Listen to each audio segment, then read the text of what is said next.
Aquellos de entre ustedes que tuvieron la oportunidad de asistir a nuestra última conferencia se dieron cuenta de que cada vez más el espíritu humano, investigador por excelencia, va dejando atrás el misticismo del pasado y se siente atraído más por la cosa técnica o el aspecto científico de la vida y de la naturaleza.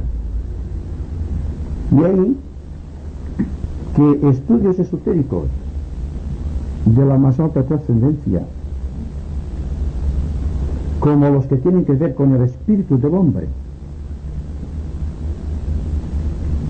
se hacen cada vez más rigurosamente técnicos y científicos. Como recordarán, esta es la tercera conferencia acerca de la geometría esotérica. Y la geometría esotérica tiene por objeto, yo diría, simplificar el campo del esoterismo, poniéndolo al alcance de la ciencia común, no la ciencia metafísica, sino la ciencia que todos hemos aprendido en la escuela y que se basa simplemente en figuras geométricas. De ahí la importancia que se le asigne a la geometría en ciencia, como a las matemáticas. También he dicho en repetidas ocasiones que el investigador espiritual tendrá que ser no solamente espiritual en el sentido místico, sino que tendrá que ser un buen geómetra, un buen matemático y un buen astrólogo. Y ahí, en estas tres palabras que son definiciones del espíritu investigador de la nueva era, vamos a recordar lo que dijimos en nuestra anterior conversación. Hablamos de perspectiva cósmica y dijimos que la perspectiva siempre es engañosa. Por sofisticados que sean los aparatos científicos que utiliza el hombre para investigar el cosmos, se encontrará siempre con aquel ángulo de declinación creado por el eje de la Tierra de 23 grados 28 minutos, que hace que exista sobre el planeta una refracción de los rayos solares. Si fuese solamente en el aspecto científico o astronómico, la cosa tendría solamente la importancia que se le asigna a que en unas regiones del planeta haga mucho frío y en otras un excesivo calor.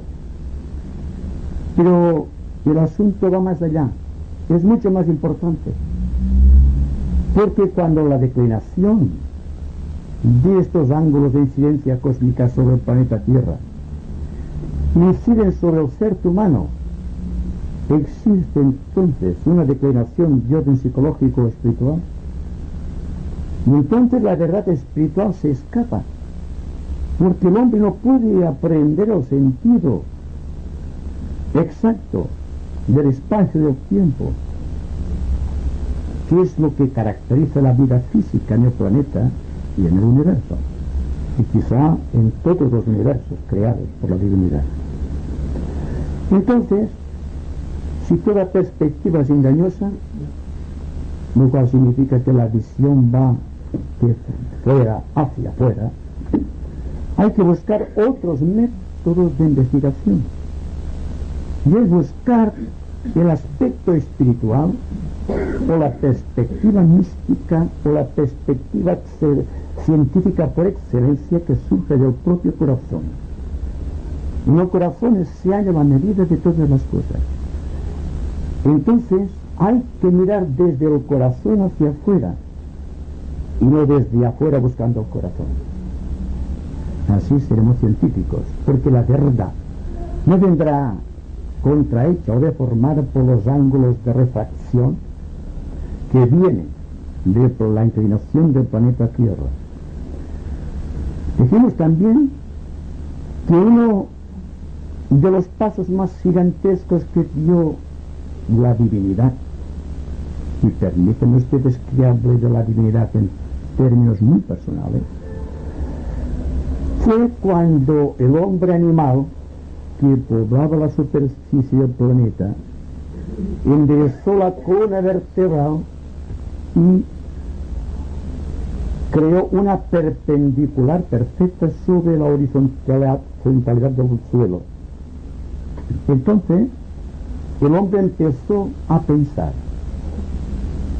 Hubo un drama cósmico y, según se nos dice esotéricamente, una inclinación que tenía 30 grados en relación con la eclíptica pasó a tener 27 grados hasta que llegó a 23 grados 28 minutos que tenemos actualmente.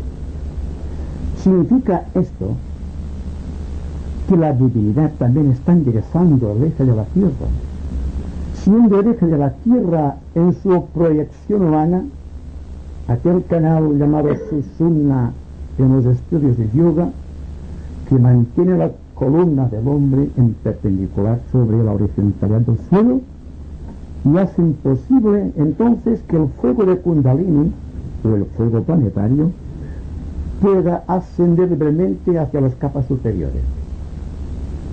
Esto es lo que dijimos en nuestra conferencia anterior.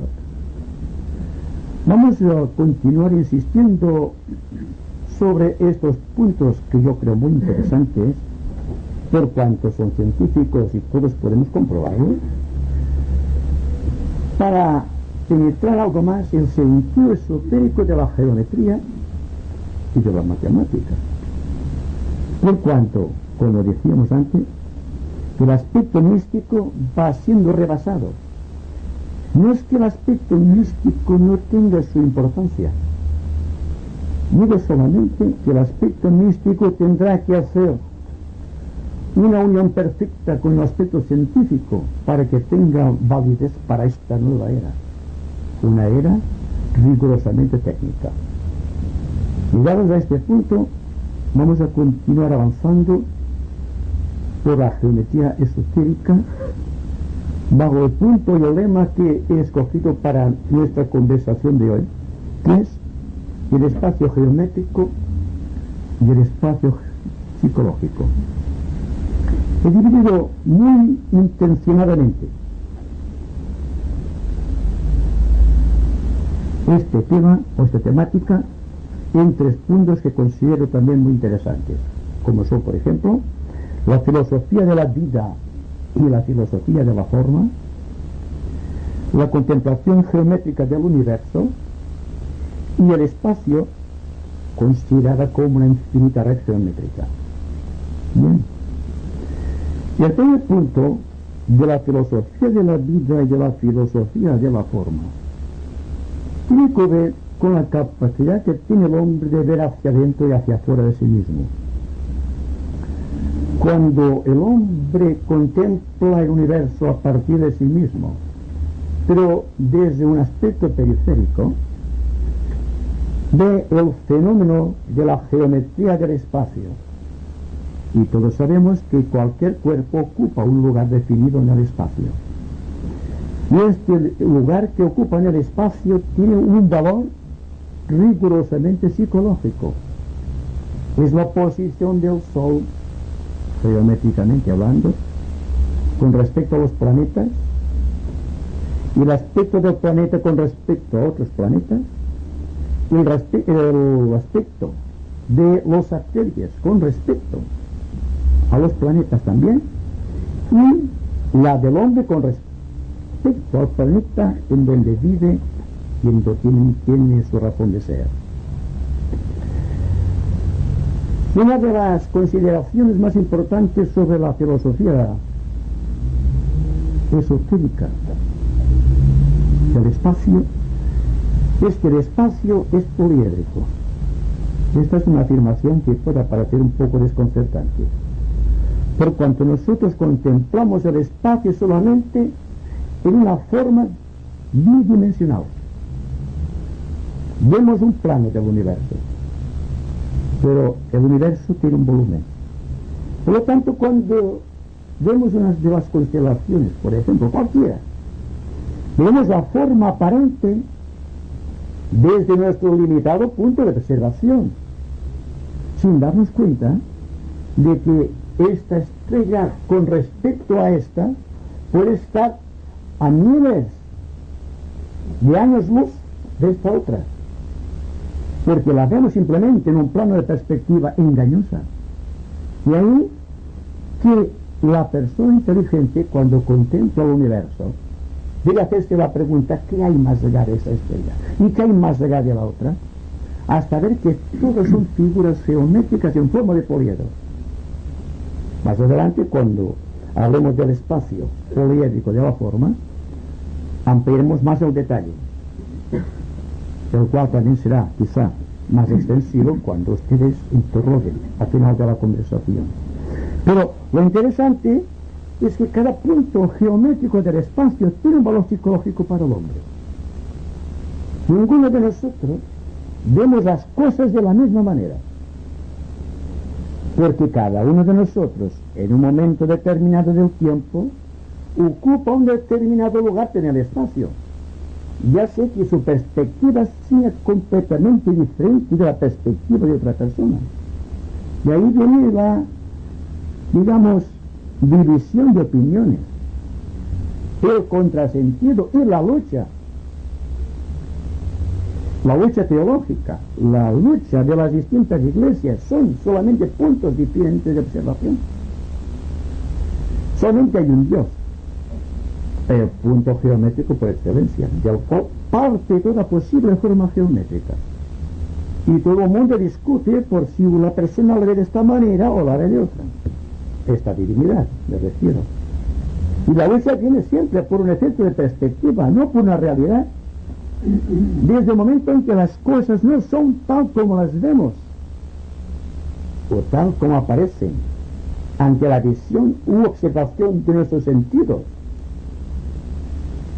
hay que aceptar honestamente que podemos estar sujetos a error, sea cual sea nuestro punto de vista, sea cual sea nuestra religión o nuestra creencia o nuestros puntos de vista, estudiados, heredados en el tiempo o ligados a la tradición.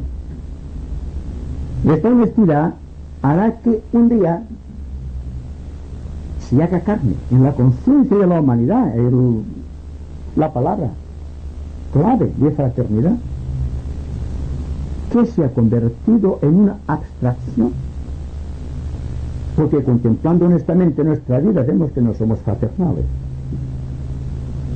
Continuamos utilizando los mismos métodos que fueron utilizados en el pasado y continuamos sosteniendo los mismos errores. Es decir, hemos llegado a la consecuencia de que la mejor de las opiniones, y permítanme la paradoja, es no tener opinión. ¿Quiere decir esto que renunciemos a la verdad? Yo diría que la verdad es una ausencia de opiniones personalizadas, naturalmente. Porque cada cual tiene la creencia absoluta. Yo creo de buena fe que ellos tienen la verdad y que su punto de vista es lo mejor de todos. Lo cual, desde el punto de vista de otra persona, puede ser rigurosamente distinto. Y entonces, si no hay fraternidad, si no hay comprensión, si no hay unidad de conciencia, ¿qué ocurre? La lucha y la guerra.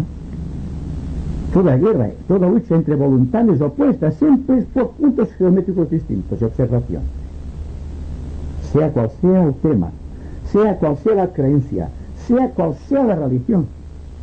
Y para que el problema humano sea todavía más complejo, tenemos los diferentes puntos de vista que nacen de la propia psicología y de los tipos psicológicos y de los temperamentos humanos. Nace otra forma de división y es ahí donde hay que trabajar muy intensamente para que la verdad, la realidad y la percepción a nuestro alcance sea algo posible, no a largo plazo, no en un futuro y lejano cielo, sino ahora y aquí en este momento. lo cual será aceptar honestamente que desde el punto de vista geométrico que ocupamos en esta sala o en nuestro hogar o en nuestro grupo respectivo, estamos tratando noblemente de servir los intereses del conjunto, lo cual significa que nuestro destino será convertido desde el simple aspirante espiritual lleno de ideales, pero falto de resolución, al hombre lleno de resoluciones, para el cual toda la vida forma parte y es parte vital de la divinidad. Y tiene el deber entonces de amarlo todo. Significa también que ve las cosas desde el centro, y desde el centro de cada cosa ve el centro de cada cosa como parte de Dios. Y ahí está entonces el misterio místico de la fraternidad, realidad que se hace científica a fuerza de trabajar, en el empeño de luchar contra las tendencias innatas de querer o de estar persuadidos de que solamente nosotros poseemos la verdad y que los demás están en el error.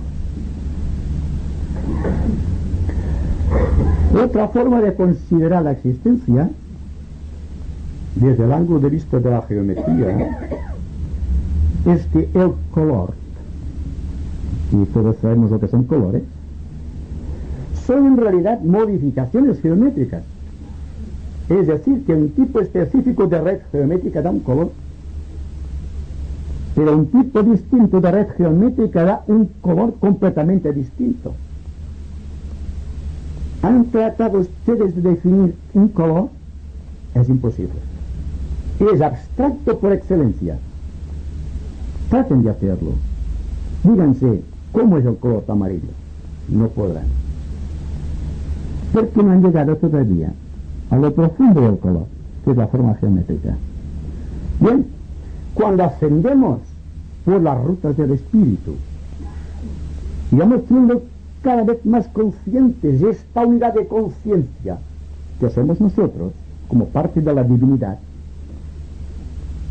existe una transmutación de valores psicológicos que nos elevan por encima de nosotros mismos y hacen que veamos las cosas desde una perspectiva superior a aquella en donde se producen los hechos.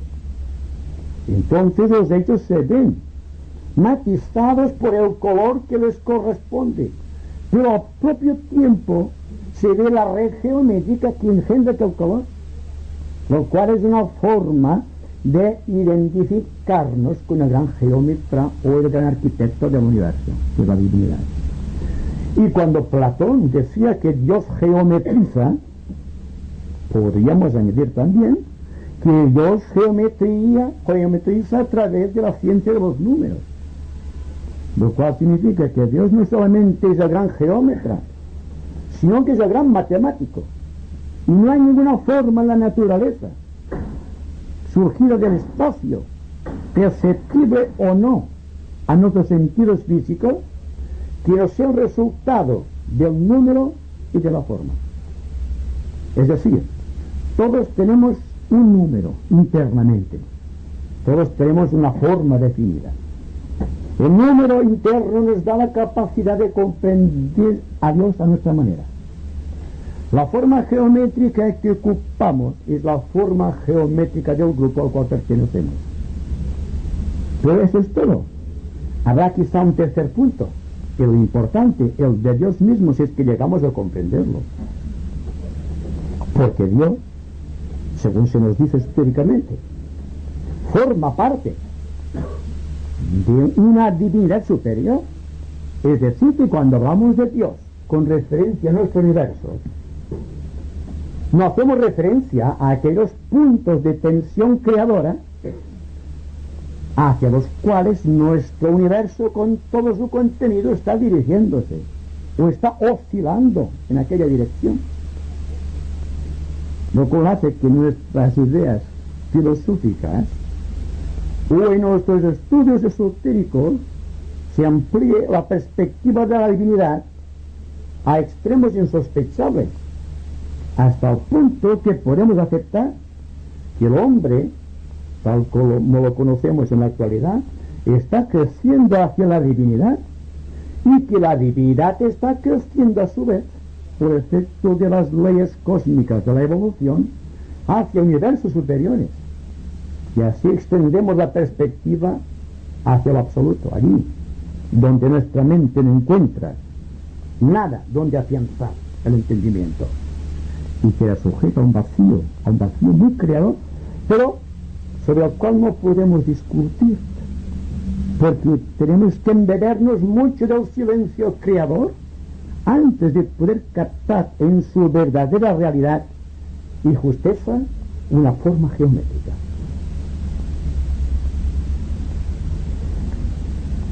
Así, las formas geométricas que estamos desarrollando todos, el lugar que ocupamos en la mesa, el lugar de nuestro trabajo, o en la escuela, o en el grupo al cual pertenecemos, la calidad de nuestro trabajo y el aspecto jerárquico espiritual que detentemos en un momento determinado del tiempo, puede ser medido también en términos geométricos, porque la geometría, como decimos, es la ciencia del futuro, es la ciencia del presente, es la ciencia de siempre, porque Dios, como veremos más adelante, está geometrizando desde el momento mismo en que surgió como un punto de fuego en el espacio, cuando dio la oxidación que creó la nebulosa, y cuando la nebulosa ígnea se condensó hasta constituirse al universo que conocemos. Y prosigue además con la idea metafísica por excelencia, pero al alcance de una mente intelectual que sepa aplicar convenientemente la analogía, de que existirán formas geométricas que el propio Dios del universo tiene el deber ineludible de conquistar, para crear a su vez otro sistema de universos basados en aquella unidad geométrica. Bien, estamos condicionados por la forma y por el espacio geométrico, pero en honor a la verdad debemos también decir que las formas geométricas del ambiente están condicionadas a la voluntad humana, lo cual hace que no nos sintamos pesimistas con respecto al devenir del hombre, que sepamos situarnos correctamente en el lugar que debemos ocupar en la sociedad, que no queramos andar más deprisa de lo que nuestras fuerzas nos permiten, que no queramos ocupar cargos más allá de nuestra competencia, es decir, que seamos humildes. La mejor situación de un hombre en el espacio es la humildad. Cuando el hombre es humilde, ahí está Dios actuando con toda su plenitud. Pero claro, la humildad no existe, ¿verdad? Todos lo sabemos. Tratamos de ser humildes, simplemente, y es bastante, pero hay que serlo de verdad.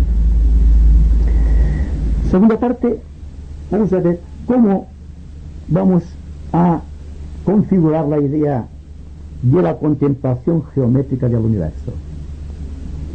Aquí tenemos, por ejemplo, que la geometría, como decía Leonardo da Vinci, es el andamiaje de la imaginación.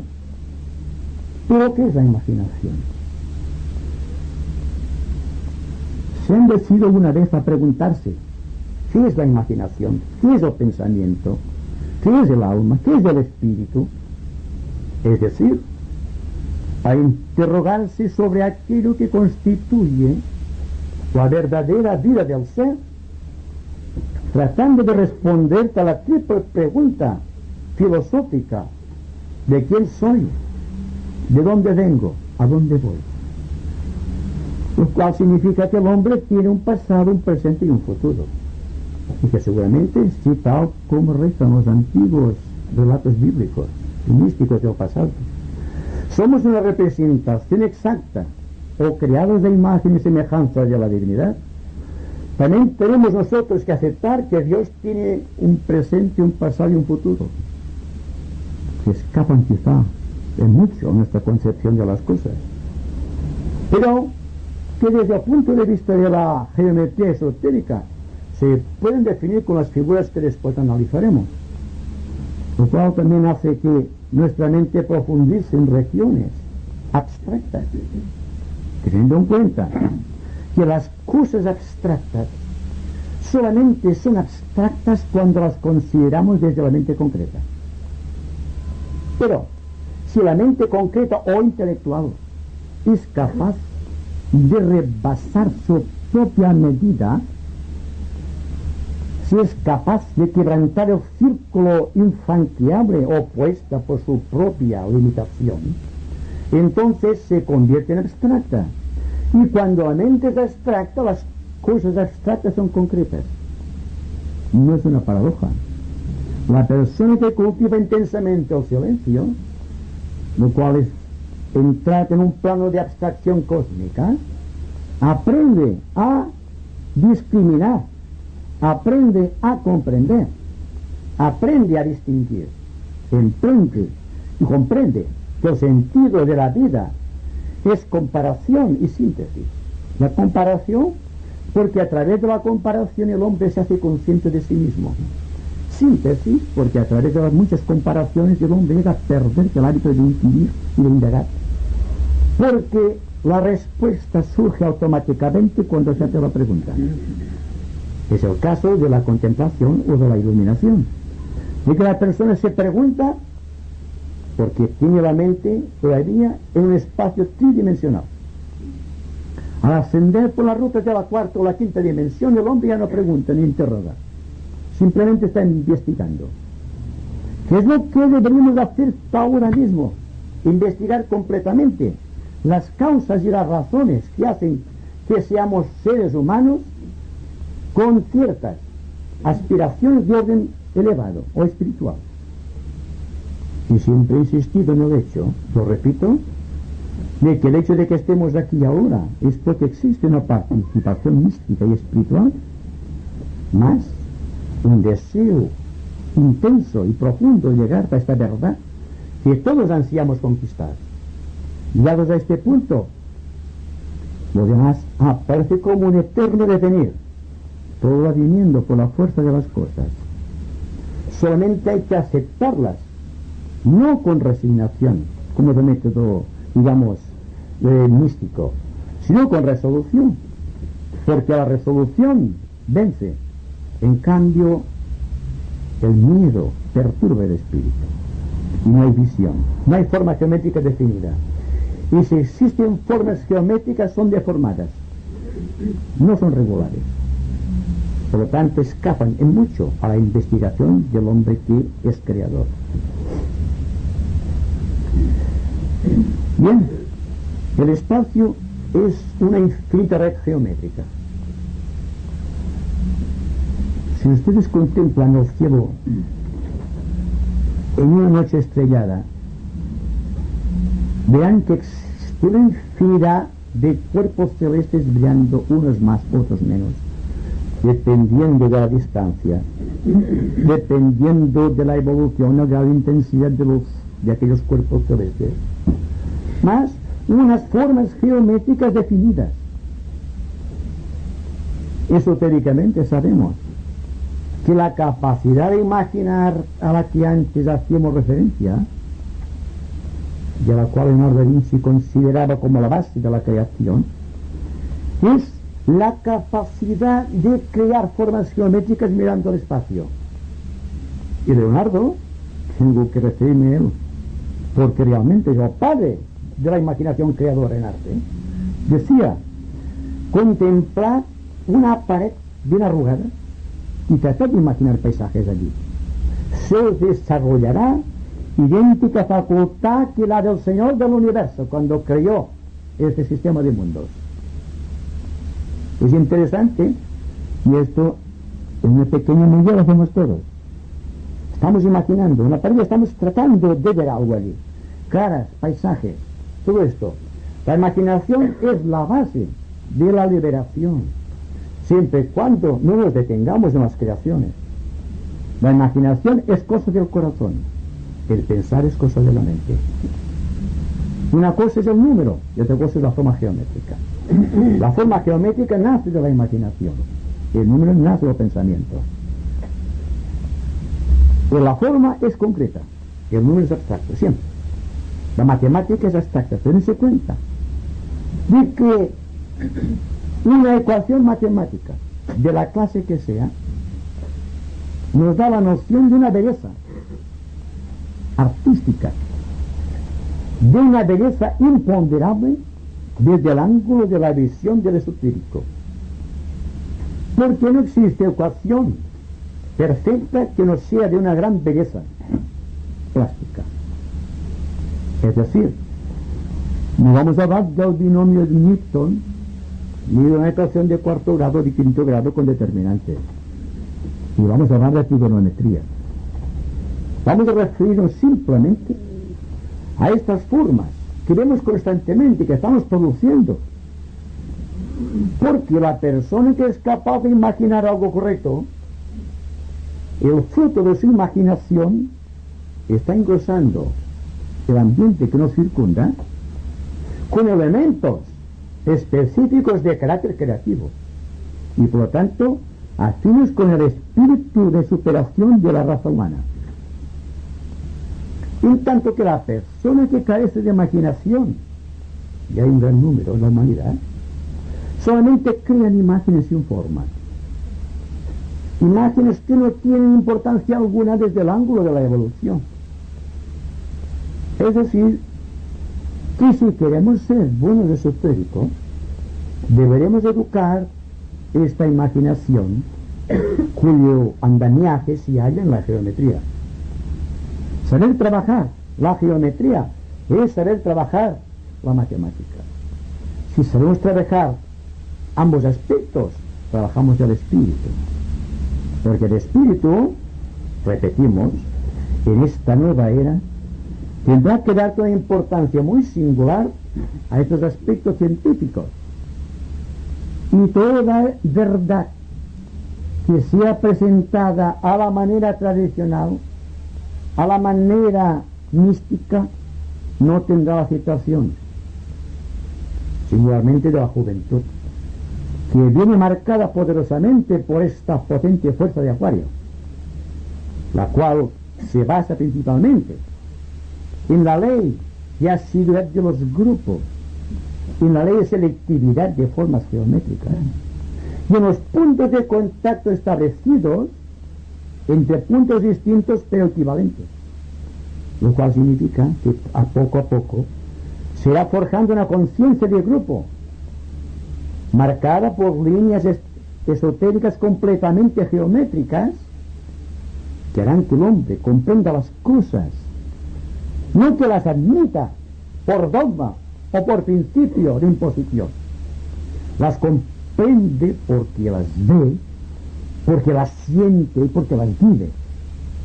Entonces la fraternidad, así mismo es también una forma geométrica, será vista, será comprendida, no presentida o intuida.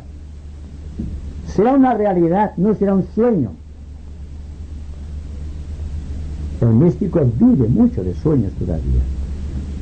Démonos cuenta que hay que pasar del misticismo a la cosa más científica sin perder de vista el aspecto oculto del espíritu, cuya base es la fraternidad.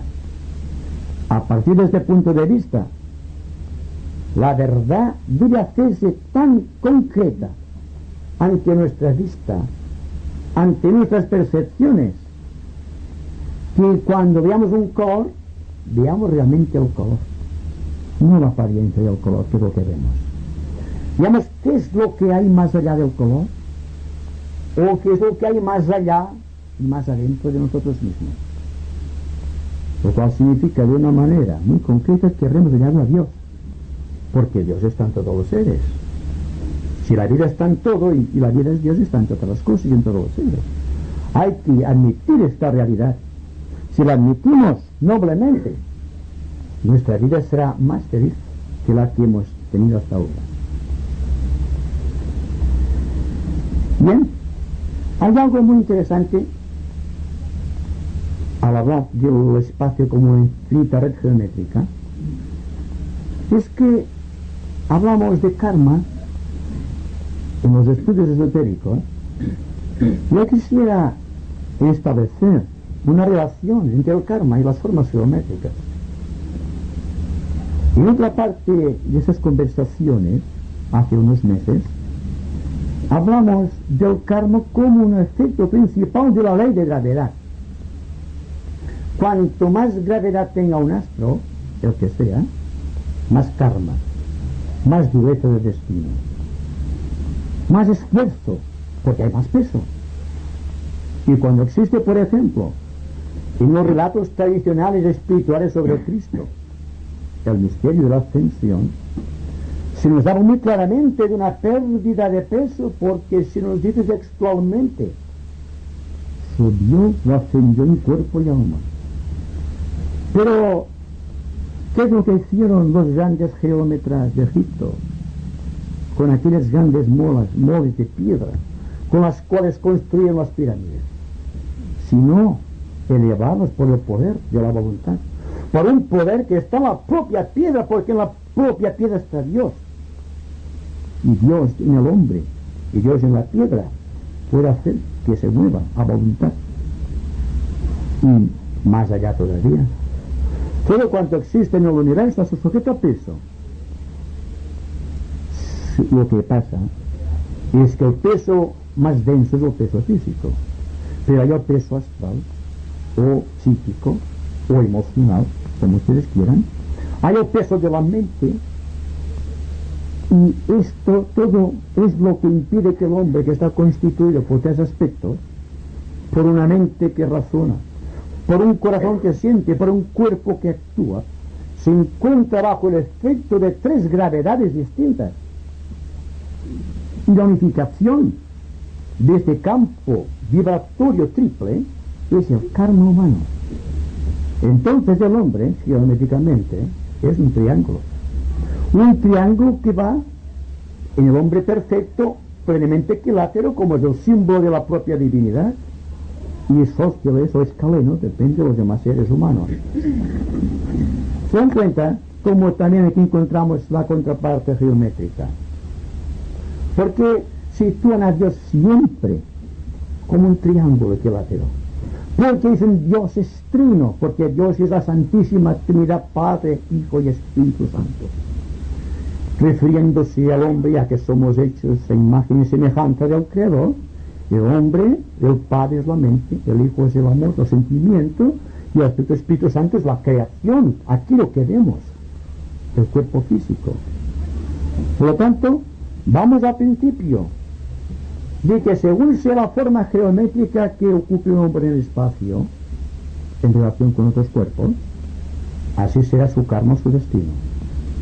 Lo mismo reta para la divinidad, lo mismo reta para nuestro planeta Tierra, y ahora está dirigiendo su eje hacia la osa menor, hacia la estrella polar, situada una prolongación 7 veces. Aquí encontramos la estrella polar, pero hace unos miles de años la inclinación del eje de la Tierra estaba dirigida hasta la estrella Sirio de la constelación del Can.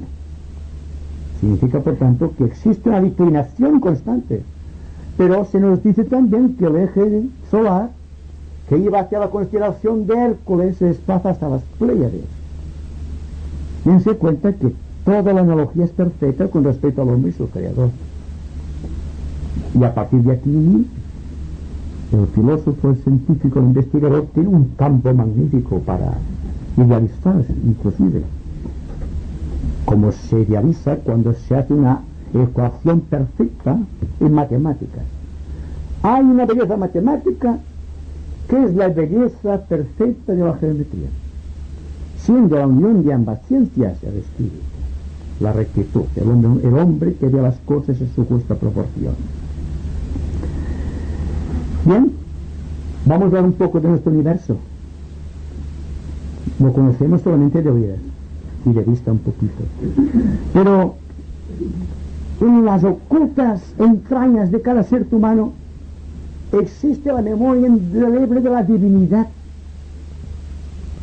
Dios ha impreso sus caracteres en el hombre hasta el punto de que el hombre responde solamente a estímulos de la divinidad. Si le preguntamos a un niño cualquiera, y esto lo he dicho varias veces en nuestra era, que dibuje una casa, nos hará seguramente esto: un cuadrado, y encima le pondrá esto, en general. ¿Y qué hará después? Si el niño tiene un poco de imaginación, y los niños son muy imaginativos, aquí le pondrá esto.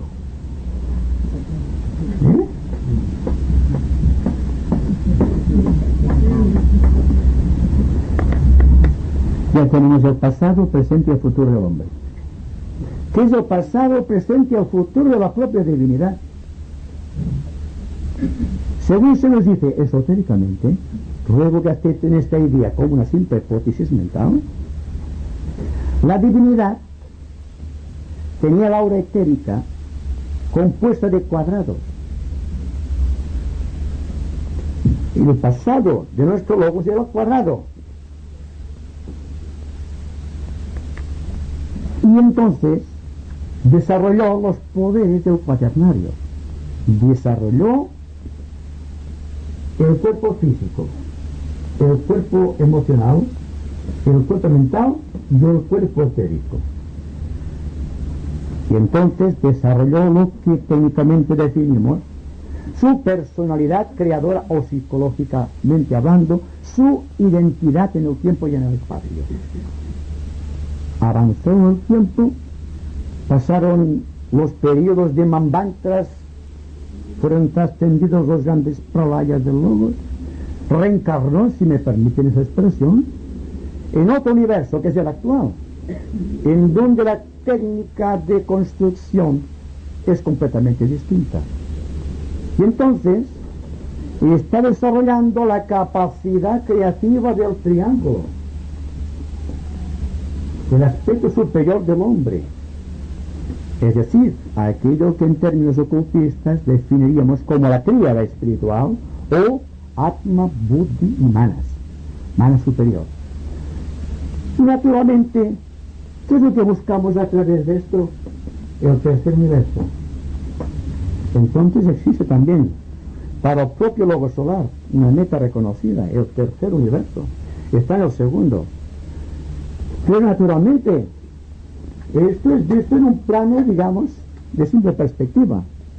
Pero en realidad las figuras de las cuales estoy aludiendo son el hexaedro, la pirámide y la esfera.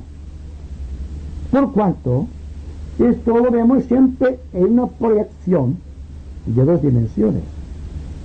Porque digamos que bien no podemos mirar así. No lo podemos hacer, ¿verdad? Yo no puedo ver la espalda de ustedes. Y si los palpo, palparé solamente una parte de la parte que no veo. Pero, ¿es realidad esto? No. Estamos viviendo una vida realmente ligada a la tradición y a la perspectiva. Entonces, habrá que aceptarse como lógica la idea de que la perspectiva verdadera es el volumen. Significa también que para que la visión del volumen sea perfecta tenemos que ascender a la cuarta dimensión. Y entonces vemos la figura geométrica perfecta. El cuadrado se convertirá en un hexaedro o cubo. El triángulo equilátero se convertirá en una pirámide de base rectangular.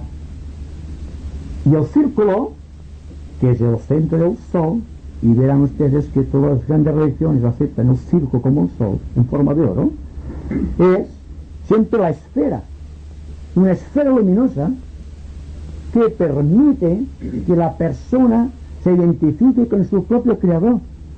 Y aquí vamos a discutir el asunto, porque la forma etérica de las personas poco evolucionadas, que todavía están en el primer universo, está tejida en forma de cuadrados, visto en proporción de cubos, más o menos luminosos, depende de la intensidad y el brillo de la persona. Que las personas evolucionadas de nuestra era actual tienen un cuerpo etérico compuesto de redes triangulares, porque están dentro, inmersos en el segundo universo. Pero si es verdad lo que decía Pablo de Tarso, de que el reino de los cielos puede ser arrebatado por la violencia, podemos decir también que a partir de esta figura podemos pasar directamente a la red de círculos, porque para el espíritu del hombre no existe una limitación. La limitación solamente existe en la mente de los profanos, no en la mente de las personas adecuadas al trabajo creador, hábiles o maestros en el arte de imaginar, en el arte de extraer del ambiente las figuras geométricas que existen por doquier. Entonces, si la voluntad del hombre es la creación, lógicamente deberemos pasar del hexaedro a la pirámide y de aquí a la esfera. Es la forma mística de la creación. Y no podemos pasar de esto, porque de estas redes se pueden sacar todas las redes posibles en el campo de la geometría. Y en la planificación psicológica del hombre, en la cura de enfermedades, se tendrá en cuenta la cromología, porque el color es la base de la curación, no por el color en sí, sino por las formas geométricas que están detrás del color, que están recibiendo los impactos del cosmos, unido no por perspectiva, sino por ángulos perfectos de orientación cósmica sobre aquellos centros ocultos de la humanidad o del hombre, que son aquellos que tenemos aquí. Es así que cuando decimos que Dios geometriza, cuando lo aplicamos al hombre, podemos decir que el hombre geometriza constantemente. Esos son los centros, los chakras. Nosotros, internamente, en nuestra vida oculta, en nuestra compleja red etérica de nadis o cuerpo etérico, tenemos todas esas figuras, porque la geometría está basada en la divinidad, y cuando la divinidad imprime sus caracteres en el hombre, también geometriza a través del hombre. Así, el centro moradar tiene 4 pétalos. Desde luego,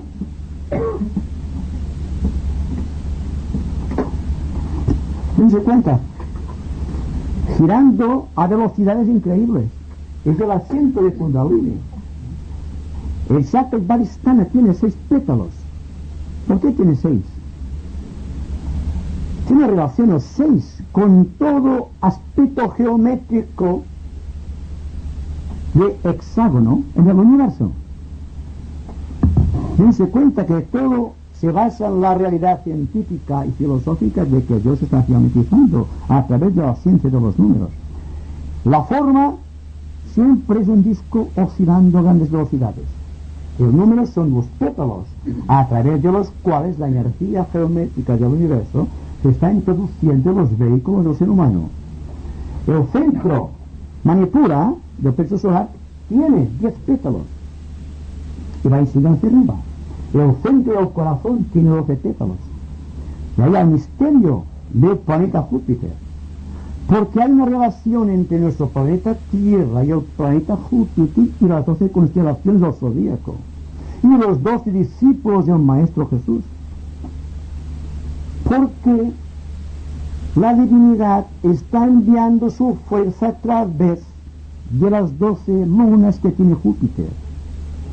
Júpiter, según se nos dice, es el astro más revolucionado de nuestro sistema solar. También se nos dice que tiene una relación con la divinidad, la misma que tenía el discípulo Juan con el Maestro Jesús o con el Cristo. Lo cual decimos que Maestro Júpiter, en relación con el sistema solar entero, con el Sol, es la misma que existía entre Juan y Jesús. Entonces, las 12 constelaciones están gravitando sobre las 12 lunas. Las 12 lunas son el centro del corazón que tiene 12 pétalos. Y entonces ahí está el misterio que hemos descrito varias veces, como los trabajos de Hércules. Hércules debe ser perfecto en cada uno de los signos del zodíaco, según reza la tradición esotérica. Entonces tendrá que ascender por la ruta, y cada nueva fase de existencia tiene que revelar uno de los pétalos sagrados del chakra cardíaco. Cuando todo esto está desenvuelto, se llama chakra coronario, y en el centro del loto de los 1000 pétalos, 960, pero se llama loto de 1000 pétalos, si abres compuertas y en el centro místico del loto de 1000 pétalos hay un pequeño pétalo con 12 pétalos pequeños, que son la representación femenina del chakra cardíaco. Entonces el corazón y la mente están en el mismo sistema de relación, contacto y analogía. Y entonces, según se nos dice, Hércules es perfecto. El hombre ha alcanzado la perfección. El hombre ha llegado a la cima de sí mismo, se ha convertido en parte consciente de la propia divinidad. Y va siguiendo hacia arriba, buscando la analogía de todas las formas existentes, de todos los rayos que pertenecen en forma también numérica. Porque un rayo sumado, por ejemplo, con el número de pétalos da un número sagrado. Un número sagrado que tiene una vibración, que tiene un color de una forma geométrica. Ya estamos con lo mismo. Para llegar a la conclusión de que todo es geometría, pero todo es espíritu. Vamos a terminar con algo muy interesante, que es que los elementos químicos tienen figura poliédrica.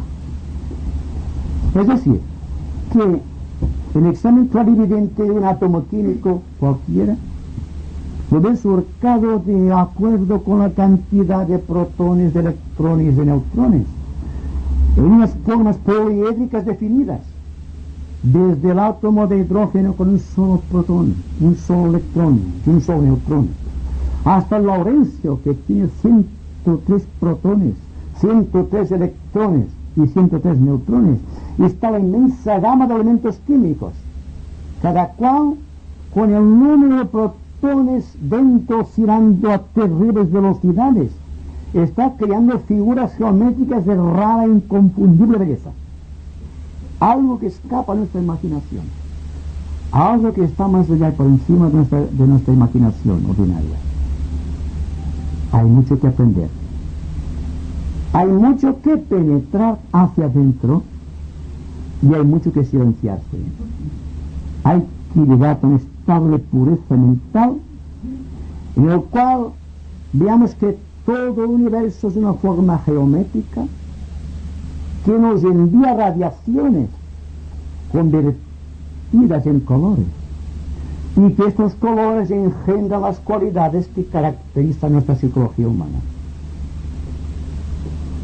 La psicología de la nueva era tendrá en cuenta esos pormenores cuando estudie los temperamentos humanos, cuando sepa aplicar el color, la forma geométrica y la vibración determinada que engendra esta conjunción sobre el cuerpo de una persona enferma, tendrá automáticamente las bases de su propia curación.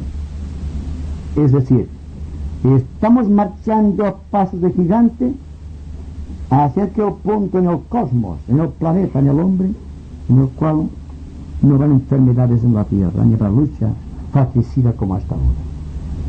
Y todos podemos predisponernos para este cambio de situación, porque todos somos conscientes de nuestra responsabilidad, si no, no estaríamos aquí.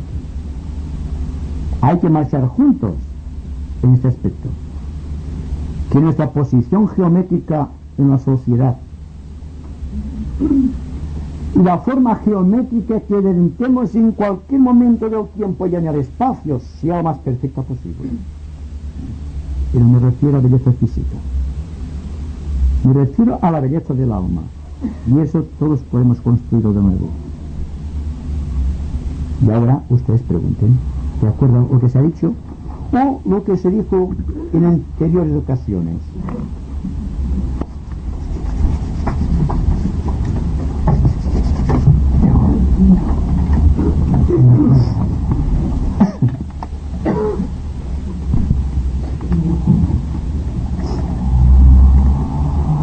Has dicho que el acuario consigue traer una cierta selectividad del grupo, y me gustaría, si es posible, a lo mejor lo sabes por intuición o por inspiración, como sucede muchas veces en los maestros.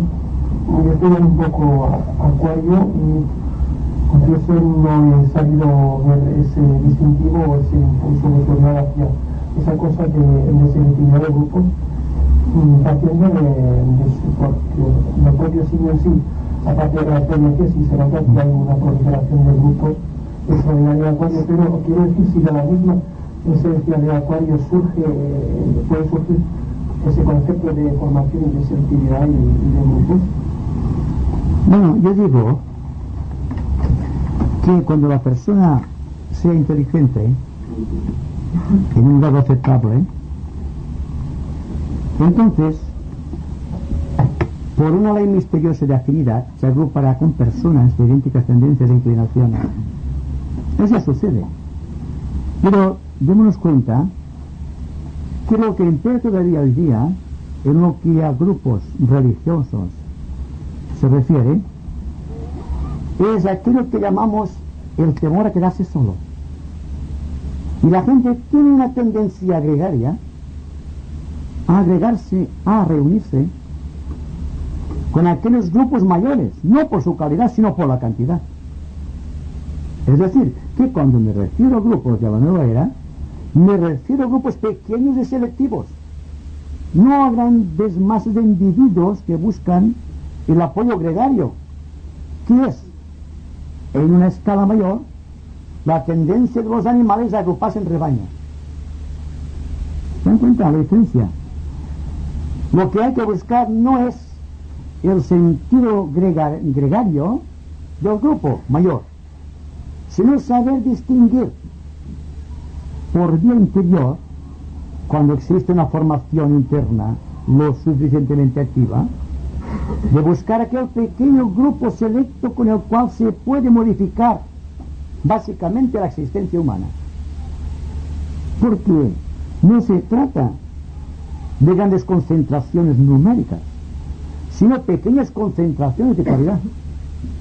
Es la que existe en aquellas palabras de Cristo: vosotros sois la sal de la tierra.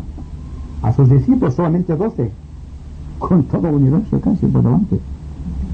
O, por ejemplo, el caso de que la levadura, que con una pequeña parte de levadura se puede hacer subir una gran masa de harina. Entonces, cuando la nueva era define tipos psicológicos definidos, de acuerdo con una serie de intenciones de tipo geométrico, o de tipo psicológico, o de tipo espiritual, lo hace siempre en pequeñas concentraciones, en pequeños números. Jamás los grupos esotéricos verdaderos fueron de grandes concentraciones de masas. Siempre los grandes iniciados fueron pocos en relación con el conjunto de la humanidad. Y aún, dentro del conjunto de la humanidad, fueron muy pocos los grupos que supieron dar la verdadera intencionalidad de la vida interna, como hicieron Cristo y Buda, por citar dos de nuestros grandes hombres en la tierra.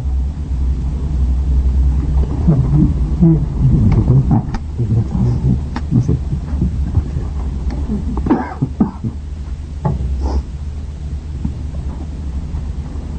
Recuerdo en otras conferencias que nos hablaste de los espacios intermoleculares y de la importancia del vacío. ¿Sí? Y de la pérdida de peso. Entonces, mirando estos breves, salta a la vista que en la B cuadrada y en la triangular, pues no hay espacios, o sea, no hay intersticios. Claro. Y en la de los círculos, Exacto. empiezan a ver. ¿Nos podrías decir algo? Sí, bueno, hemos hablado que en los espacios intermoleculares, creados por los espacios circulares, existe una forma de vida completamente distinta a la humana, porque al parecer sigue la misma corriente de vida que la humana. Es una corriente de vida que, si nos referimos a la tradición, diremos que son ángeles. Pero la palabra ángel, debido a la tradición, cae un poco negativo en una explicación científica. Así que yo, a lo que la tradición religiosa asigna el nombre de ángeles, yo le llamo energías individualizadas. Existe una serie de energías individualizadas que están viviendo en el interior, en esos puntos vacíos entre dos circunferencias. Entonces demos cuenta que los ángeles son superiores al hombre. Viven siempre en redes de forma circular. Es donde simplemente aquí no hay ningún intersticio, no hay ningún espacio intermolecular para poder habitar. Es decir, ¿qué es para nosotros un espacio intermolecular? El espacio donde aparentemente no hay nada. Está fuera de la órbita de nuestra concepción geométrica. Porque si no vemos nada, está más allá nuestra concepción. Entonces se trata de redes desconocidas, que son las redes del futuro, donde se va a basar la estructuración de las formas verdaderas. Además, del círculo nace el universo. Un círculo, un punto en el centro, ya tenemos la imagen de la divinidad. Y el punto dentro de una circunferencia, ustedes me pueden hacer todas las formas que quieran, geométricas. Por lo tanto, se trata siempre de ver las cosas que decimos aquí, ampliándolas constantemente, como en este caso. Ahora tenemos el apoyo de una red circular. También significa que el hombre perfecto tendrá condicionado, o tendrá dispuesto, o tendrá construido su cuerpo etérico, o doble etérico, o campo magnético, en forma de círculos. Significa también que entonces se podrá poner en contacto con esas energías que están viviendo, coexistiendo con su propia aura magnética. Ahora hablamos, permítanme el nombre, de los ángeles en términos de abstracción. Como hablamos de cualquier cosa, como del amor, por ejemplo, en forma de abstracción, porque no lo conocemos, porque no lo estamos, digamos, poniendo en evidencia, pero vamos a afinar. De la misma manera que el Señor del Universo pasa del hexaedro a la pirámide, de la pirámide a la esfera. Y cuando la esfera ha sido consumada, se llega al final del universo. Pero como que la figura del universo es la esfera con un punto en el centro, ya puede surgir aquí toda forma de creación con formas distintas, superiores. Entonces, con concepciones geométricas más allá del entendimiento de los maestros, incluso de los shuanes, incluso de los señores de los mundos. ¿Comprenden? Lo que estamos diciendo, investigando, está más allá quizá de lo que podemos hacer. Pero hay que lanzar la flecha cuanto más arriba mejor, para quedar donde podamos, pero siempre más arriba de donde estamos ahora. Bueno, yo volviendo al aspecto de la era de Acuario y del aspecto grupo, Arriba. Bueno, volviendo al aspecto grupo de la era de Acuario. Arriba. Ahora sí.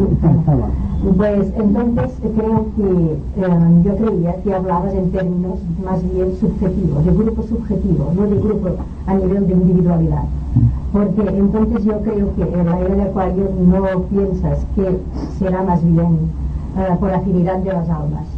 Aquí, en el aspecto de individualidad humana, puede ser personas de diferentes creencias, de diferentes tendencias, que pueden ser unidas o agrupadas en familia o en amistades, pero que el aspecto grupo estaba en otro nivel. No sé si creo yo que lo he entendido bien o no, referente a la era de Acuario. El aspecto grupo, de nuestro grupo, será más bien a nivel de alma, de conciencia, porque aquí, en lo que es nuestra unidad individual, podemos estar juntos personas que nos encontramos en la vida de diferentes creencias, de diferentes ideologías. Cuando lleguemos a este aspecto, no es este el camino del grupo. ¿Te referías a esto o a grupos de aquí, personales? Me refiero indistintamente a grupos objetivos y grupos objetivos, siempre que exista la suficiente, digamos, acuidad o justeza de motivos. Por lo tanto, no vamos a hablar aquí de los grupos internos, de los grupos de la jerarquía o de las ramas de la jerarquía, sino que vamos a la evidencia, porque estamos aquí. Esto para mí es un grupo selectivo, ¿verdad? Entonces habrá un grupo selectivo interno, pero si no hubiese este grupo selectivo interno, quizá aquí no nos encontrásemos, porque estamos en términos de alma o de conciencia. No estamos, digo yo, en términos de número. Si hay más números, mucho mejor. Entonces aumenta la calidad proporcionalmente. Pero no es la base. El hecho que tenemos aquí puede ser que estemos discutiendo este asunto muy honestamente, tratando de comprender, y que sin embargo no acabemos de identificarnos con el grupo esotérico interno, que es el del hombre de cada uno. ¿Me explico? Se trata de ver si podemos llegar a este punto de comprensión externamente, que es donde tenemos nuestra relación más inmediata, para crear al mismo tiempo grupos de selectividad interna, porque no aceptar que podemos estar en contacto con la jerarquía planetaria, con el propio Cristo. Cristo para mí es una unidad de conciencia aquí y ahora.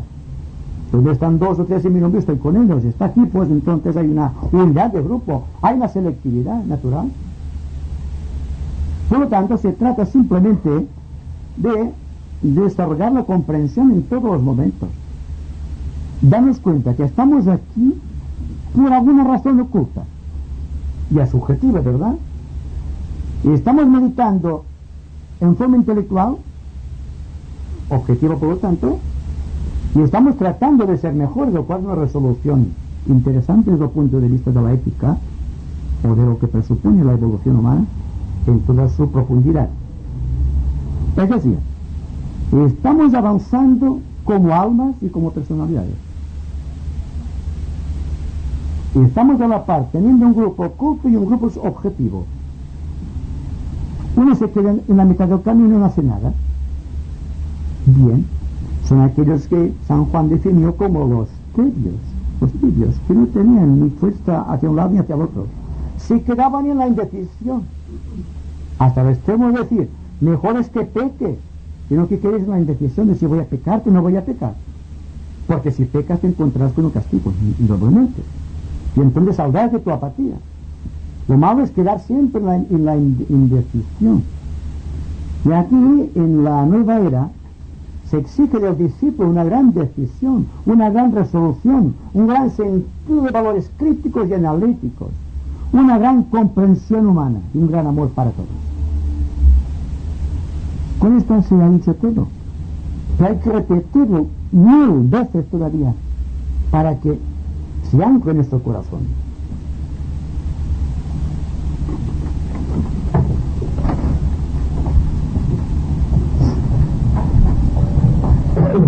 Sobre el concepto del estado, quizás lo pregunto un poco distinto, del concepto de la geometría y la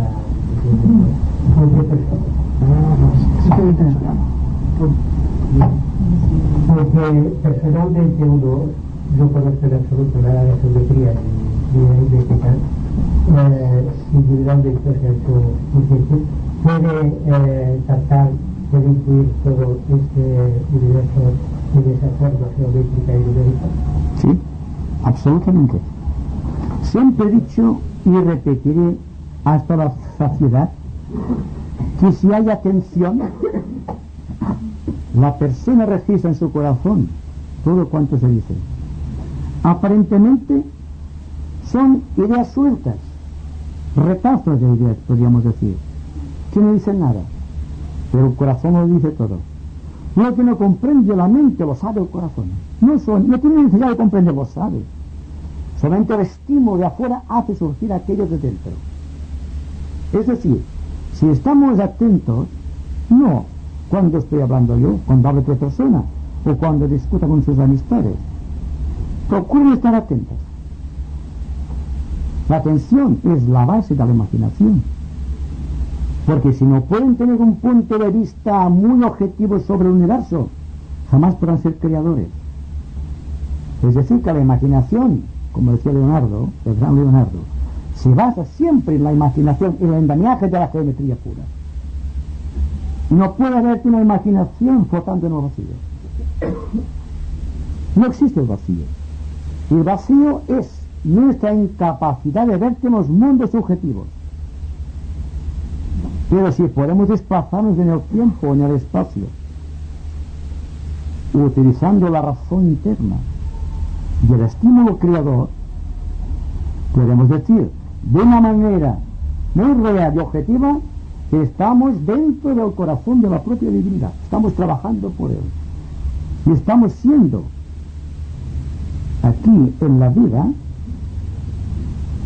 unos espíritus que están trayendo una paz y un orden desconocido, que estamos siendo un peligro para todo cuanto exista de nefasto, de terrible,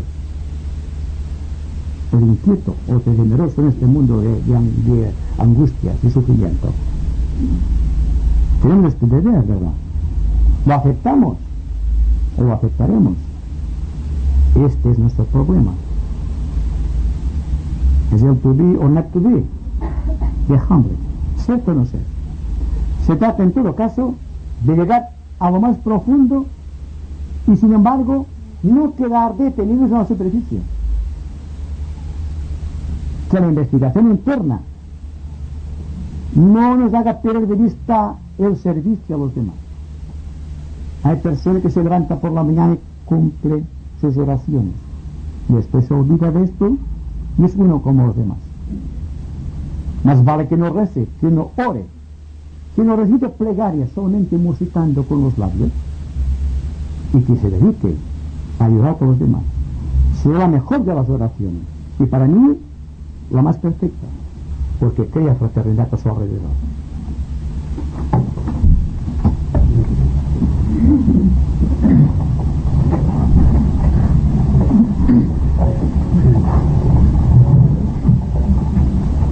Quiero preguntarte si la figura geométrica de la pirámide de base cuadrada puede tomarse como un símbolo de la personalidad que intenta integrarse con el ser superior, o sea, con el alma. Yo diría que la figura geométrica con base rectangular, con base en el cuadrado perfecto, es un símbolo de que la tríada domina al cuaternario. No, es una posibilidad, es un hecho. Es la figura perfecta del creador en este universo de segundo rayo. Es decir, es perfecto en todos sus detalles. Cada uno de los 4 lados de la personalidad están integrados. Se ha creado la casa como familia. Porque en los tratados esotéricos y místicos se dice, cuando se habla del reino de los cielos, la casa del Padre. La casa.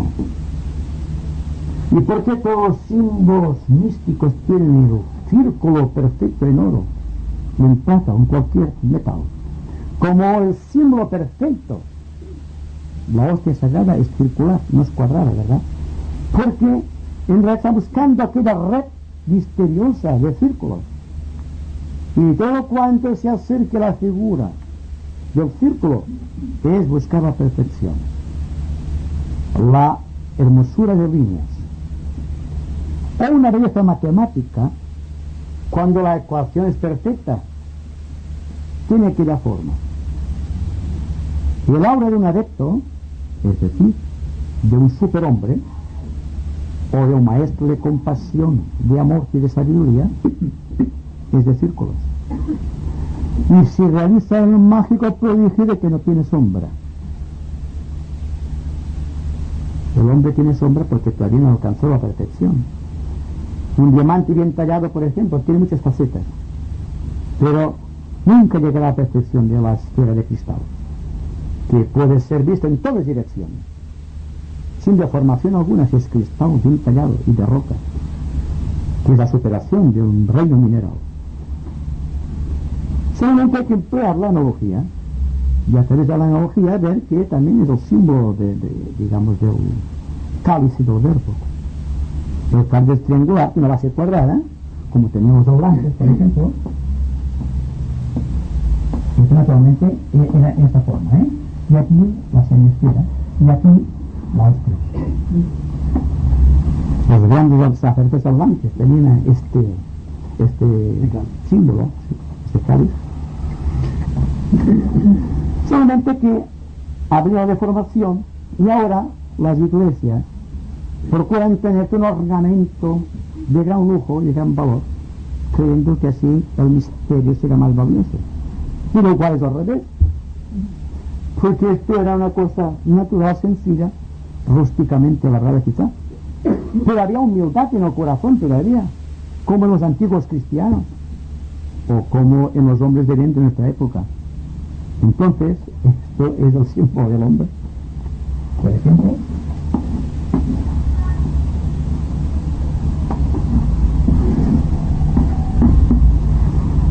no tenemos muchas veces. Se está realizando un milagro constantemente dentro y fuera de nosotros. Solo me pregunto si seamos capaces de percibirlo, no de idealizarlo, sino de incorporarlo a nuestra vida de relación. Y ahí está el desafío de nuestra nueva era. Está el desafío a todos y cada uno de nosotros.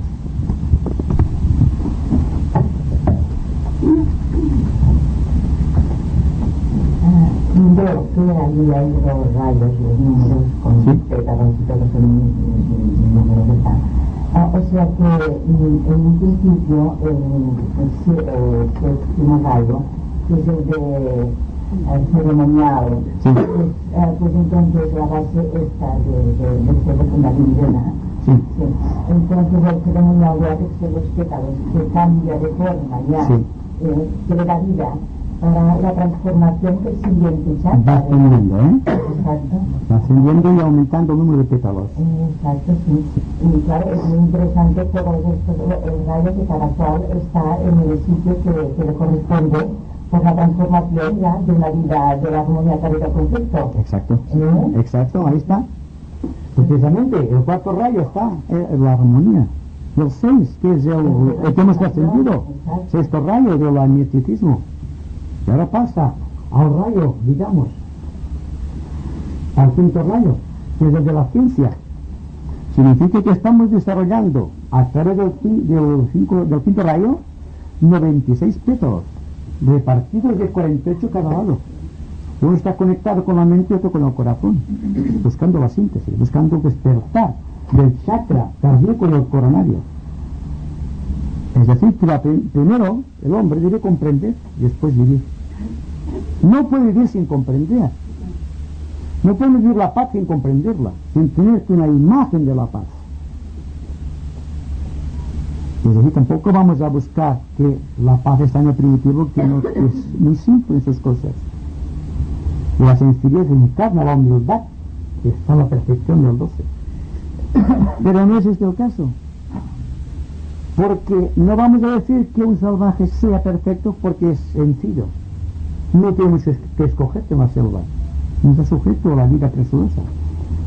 Lo interesante es que el discípulo moderno sepa vivir en la abundancia y coger solamente lo necesario. Tal vez no se necesita mucho. Ahora el deseo es extenso, que siempre más de lo que tiene. Esta es la lucha. Hay, permítanme decirlo, una deformación geométrica aquí, perfecta. Y entonces, al haber deformación no existe una visión correcta. No podemos comprender la vida si no somos humildes en el corazón. Aunque aparentemente seamos complicados, pero el corazón se apuro siempre. Hay personas que tienen una mente muy extensa, son eruditos, dicen que son inteligentes, para mí de la gente en esa visión. Pero lo que interesa es que en el fondo exista una humildad. Porque la persona que tiene muchos conocimientos suele caer en el orgullo espiritual de la posesión. Yo tengo más conocimiento que tú. Si en el corazón todos somos iguales, Dios está en todas las cosas. Entonces ven la figuración mental o el modo de intelectualizar la vida, creando imágenes deformantes siempre desde el punto de vista de la geometría estructural. Y para mí estamos creando aquí una figura geométrica perfecta. Por el hecho de que estamos atentos, simplemente por esto. Y cuando hay atención, hay silencio, no hay lucha. No hay necesidad de luchar cuando hay atención, ¿se dan cuenta? Existe un silencio natural. No son las palabras, es el interés que suscita cualquier idea. ¿Qué figura sería esa? ¿El triángulo en la que tú serías la punta o bien el círculo en el que serías tú el punto céntrico que aglutina todas las partes de la circunferencia? Bueno, si pueden coger esto aquí, por ejemplo, voy a hacer así. Perfecto. Entonces el centro estaría aquí en el triángulo. Bueno, esa figura que has aludido Sí. que formamos aquí. Ah, bueno. Aquí. Sí, no, está. Y les voy a decir por qué. Porque si admitimos que estamos desarrollando el cuaternario, yo estoy aquí, ustedes no hacen esto. Con ustedes, una pirámide. Bien, yo no sé dibujar como ustedes. Pero si hay un cuadrado aquí, que es el cuaternario, y están atentos, como estoy diciendo, están creando puntos de todos los rangos posibles. Están creando una pirámide. ¿Se dan cuenta? Estamos creando una pirámide.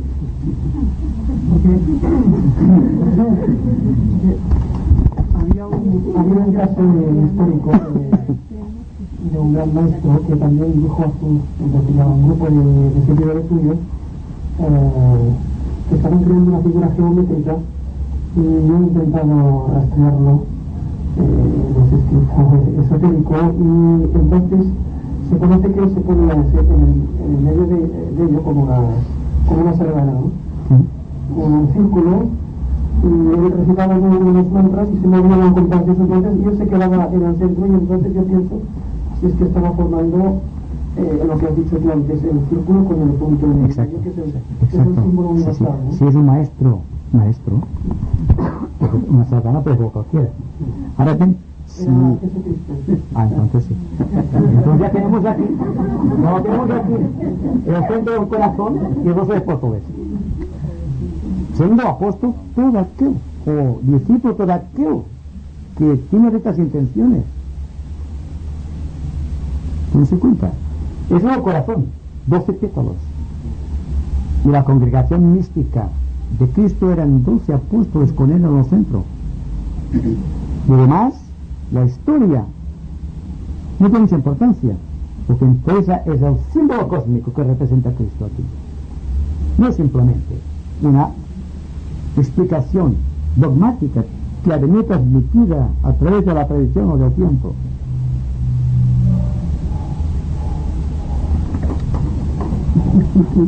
Sin palabras. Parece un maestro de la pintura para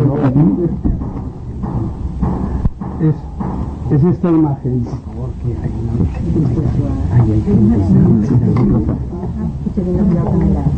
ahora sí puedo. A ver si imágenes, ahí sin palabras con imagen. Perfecto.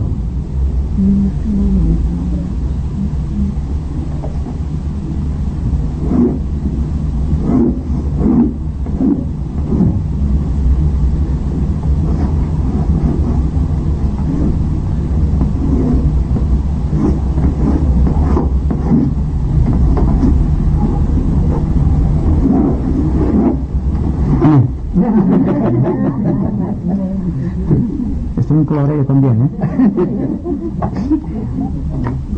Hacia arriba y hacia abajo, ¿qué dirección? Hay que conocer la geometría. Y no dudo que algún día el amigo Gomín nos dará una explicación sobre la geometría esotérica, porque él da clases de estructuración de formas, sobre la técnica de la nueva era, en su clase de la escuela Massana. Les invito a que le pidan a él que nos dé un día una conferencia sobre esto. Es muy parco en esto, siempre el hombre es muy humilde, pero vale mucho ella, no sé. Entonces, claro, por esto es tan importante. Por esto es tan importante el cuadrado, o sea, la personalidad. Porque decimos, está tan importante la personalidad, trabajar esta personalidad, para poder encuadrar este cuadrado en la estructura del mundo. Justo. Es como un rompecabezas. Si un rompecabezas no es esto, malo. Ese perfecto cuadrado que es el símbolo de la integración. Claro.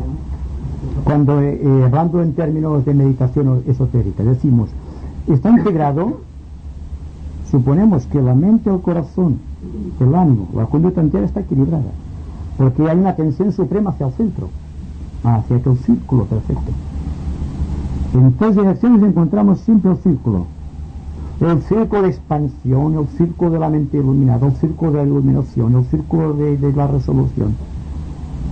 En cuanto al esfuerzo decimos el círculo del esfuerzo, hay la pirámide del esfuerzo, o el cuadrado del máximo esfuerzo. Para llegar a un punto, y ustedes notan dentro del momento, cuando hagamos el silencio, que estamos creando una figura perfecta en forma de esfera, visto desde los planos esotéricos, desde los planos ocultos. Porque si hay una manera objetiva de definir el silencio, es la bola de cristal. Hay un tema para meditar aquí. Yo creo que podemos empezar un poco de silencio para no cansarnos más.